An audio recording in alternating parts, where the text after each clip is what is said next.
આજે 16 ફેબ્રુઆરીને સવારના ગુજરાતની 34 સ્કૂલને બોમ્બથી ઉડાવી દેવાની ધમકી મળી છે. વડોદરાની 19 અને અમદાવાદની 15 સ્કૂલને બોમ્બથી ધમકી ભર્યો મેલ મળ્યો છે. ગુજરાતની 34 સ્કૂલને બોમ્બથી ઉડાવી દેવાની ધમકીવાળા ઈમેલને મોદી શાહને ટાર્ગેટ કરવામાં આવ્યો છે. લખ્યું, ગુજરાતમાં ખાલિસ્તાન બનશે, હિન્દુસ્તાનના ટુકડા થશે.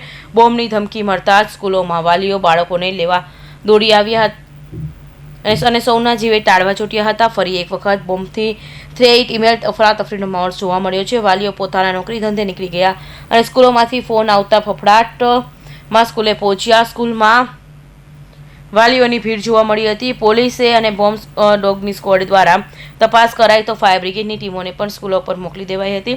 બોમ્બ ડોગ સ્ક્વોડ અને પોલીસે તમામ સ્કૂલોમાં સર્ચ કર્યું હતું, પરંતુ એક પણ સ્કૂલમાંથી કંઈ પણ વાંધાજનક વસ્તુ ના મળતા તંત્રએ રાહતનો શ્વાસ લીધો હતો. 15થી વધારે સ્કૂલોમાં અત્યારે સવારે જ ઈમેલ મળ્યા છે અને ઈમેલની માહિતી અત્યારે મળેલી છે. આ ઈમેલ છે બોમ્બ બ્લાસ્ટ બાબતના છે.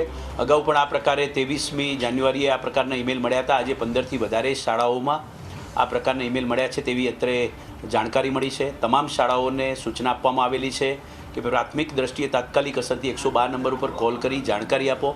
નજીકના પોલીસ સ્ટેશનને લેખિત અને મૌખિક જાણકારી આપી દો ઝડપથી. અને વિદ્યાર્થીઓ અને વાલીઓમાં ખાસ કરીને કોઈપણ પ્રકારે અફવા ન ફેલાય તે પ્રકારની બાબતોનું ખાસ ધ્યાન રાખવું. તમામ શાળાઓને સતર્ક રહેવા માટેની સૂચના આપી છે.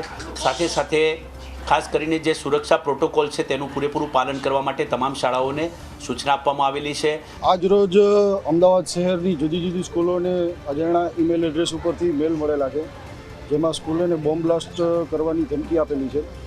આ અનુસંધાને શહેર પોલીસ કમિશનર સાહેબના અને ડીસીપી સાહેબના આદેશથી એસઓજીની જુદી જુદી ટીમો દ્વારા, સ્થાનિક પોલીસ દ્વારા, બીડીડીએસની ટીમો દ્વારા શહેરની લગભગ 14 થી 15 સ્કૂલોની અંદર ચેકિંગ કરવામાં આવી રહ્યું છે. ગુજરાતની 34 શાળાએ બોમ્બથી ઉડાવી દેવાની ધમકી મળ્યા બાદ રાજ્યમાં સવારથી જ એલર્ટ જાહેર કરવામાં આવ્યું છે. આ સાથે 112 હેલ્પલાઇન પર વલસાડ અને વાપી રેલવે સ્ટેશન પર આતંકી હોવાનો ગુપ્ત કોલ મળતા સુરક્ષા એજન્સીઓ દોડતી થઈ હતી. વલસાડ રેલવે સ્ટેશન ખાતે 20 સુરક્ષા એજન્સીઓએ સર્ચ ઓપરેશન હાથ ધર્યું હતું.